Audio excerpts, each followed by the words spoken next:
Rebecca Happy here with Ottawa Buzz TV, and today we're sitting in the middle of the kitchen of Ben Baird and Elise, who are the Street Gourmets, ready to launch the truck in the city of Ottawa. Welcome. Thank you. Thanks for having us. So you guys just finished a day in the restaurant, and now you're cooking your own supper? Yeah, we're just about to sit down and have some grilled chicken for dinner. Nice. Yeah. Just want to tell us a little bit about how you decided to go into the food industry, and then what made you choose to, jump on the opportunity to become a street vendor. Well, I've been chef owner of the Urban Pear restaurant since Mother's Day 2002, so we're about to have our 11th anniversary. And street trucks have always kind of been a little something in the back of my mind that I've always wanted to explore. But with Ottawa, the city was always very strict with what you could and couldn't do in a food truck, and so I've kind of been watching them over the last 10 years, and then eventually they relaxed what you could cook in a food truck. So last fall, I was talking about doing something different. I mean, the Pear's been around 11 years. We've had great success with it, and we've got quite a good reputation. But summer months are quiet for us because Ottawa was such a festival town. We lose customers to Blues Fest, Jazz Fest, Dragon Boat Fest. I mean, there's so many festivals, and it's great. It's a fun thing to have. But so I kind of started thinking, well, man, if we could follow the crowds to those festivals, then we wouldn't have such a downtime. It would be just another way to bring Urban Pear to elsewhere.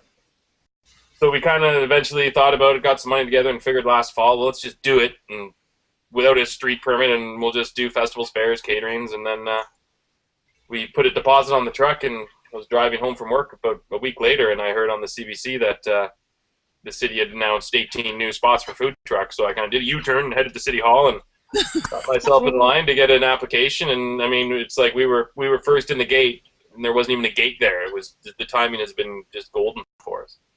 Yeah, no kidding. I wonder if some of the other restaurant owners had joined for the same reason. They must see the same downturn in their business as you do during the festival seasons. Well, I'm sure they definitely do.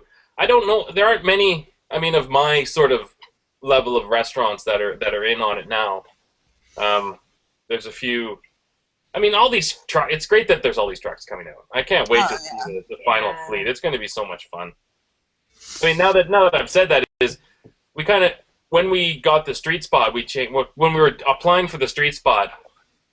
Sorry, my original plan was to do an Urban Pear truck, but when we got the street spot, I thought, well, let's rebrand it and let's do something completely different because people don't want to spend a lot of money on food anymore. I mean, times are tight, times are changing, so we really wanted to have a concept that could be more affordable food. So, I mean, our menu prices on the truck are under $10 for the most part. We'll once in a while probably break that $10 marker, but we wanted to keep it to a more affordable, still maintain the quality of ingredients, and more casual food. More casual, simpler food, less refined, street food. That's why we're the Street Gourmet. So can you describe some of the dishes you're going to be creating? Well, so far, I mean, we've done a handful of events. We've started by doing SENs games for the last 4 regular season games, which has been a learning experience. But we wanted to keep it simpler for that crowd, so we did a beef taco, but it was fresh ground beef sirloin, and we did it with.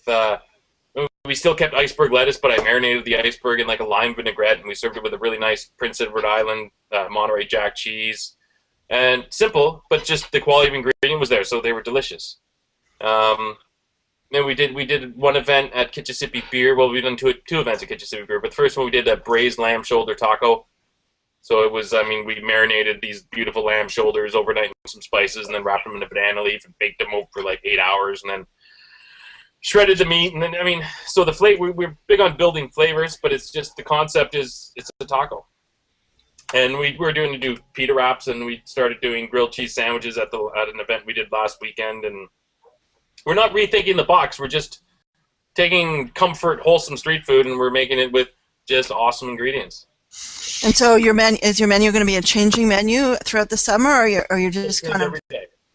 Every day. Every day. We're gonna be always fresh. Queen and O'Connor 5 days a week, and we want everybody to feel like they can eat there every day of the week and never have the same thing twice. And Elise, you're doing all the desserts for this truck? I'll be dabbling in desserts for sure. So I've been making. I love baking, so it's something I enjoy doing. So whenever I'll maybe try and have some sweets on there every day. I think that'd be fun. So You'll be the smiling face at the window, though. Is her main role. Right. And keep everybody calm. well, yeah, we're hoping that we can run it just the two of us, but depending how it goes, we might need to add a third person in for during service time. So we'll just see how that all goes. We're just starting out, so. So can you give us a glimpse of the kitchen behind you there? Sure. Can you take it for the grand Yeah, tour. let's turn the lights on. Yeah. I'm gonna. So here's our. This is our dish area. We have a stainless steel 3-compartment sink. Hot water, cold water. We have 75 liters of fresh water. We have a holding tank that holds 95 liters, something like that. And then this is our refrigerator section here. We have 2 side-by-side fridges. They're empty right now because we don't have an event today or tomorrow. So they're just sitting here stagnant. And then we have the line. I've got a full industrial hood vent. And I have a deep fryer. I have a flat top. I have a charcoal grill. 4-burner gas range, stove oven below. Then I have a prep fridge. And then we have stainless steel counters that run along the whole other side of the truck. And then we have our window right here for service. Oh, nice. Yeah. And so are you going to be using the truck throughout the winter, or would you think you'll just park it? No, our plan is to use it throughout the winter. I imagine minus 40 days, 20 centimeters of snow. We might stay at home those days, but our goal is to run year-round for the first year at least and see how it is. I mean, winter will have different changes and everything, and we have a customer coming up to the window. Oh, not anymore. Yeah. So what's the address again you're going to be at? We're going to be Queen and O'Connor, west side of Queen, north of O'Connor. Okay, and you're going to be there permanently starting when? We're hoping by mid-May. Yeah, I think we can take baby steps, right? This is a learning process for us, so we want to maintain our quality of food, so we're going to take baby steps. I think we'll be well established by May 15th. We should be there 5 We days could a say week. Monday to Friday lunch, because by then the sign will be up for sure, so we know we'll be able to park there. We're waiting on the city to put up the no parking sign, so we don't want to show up there and have people park in our spot and then Okay.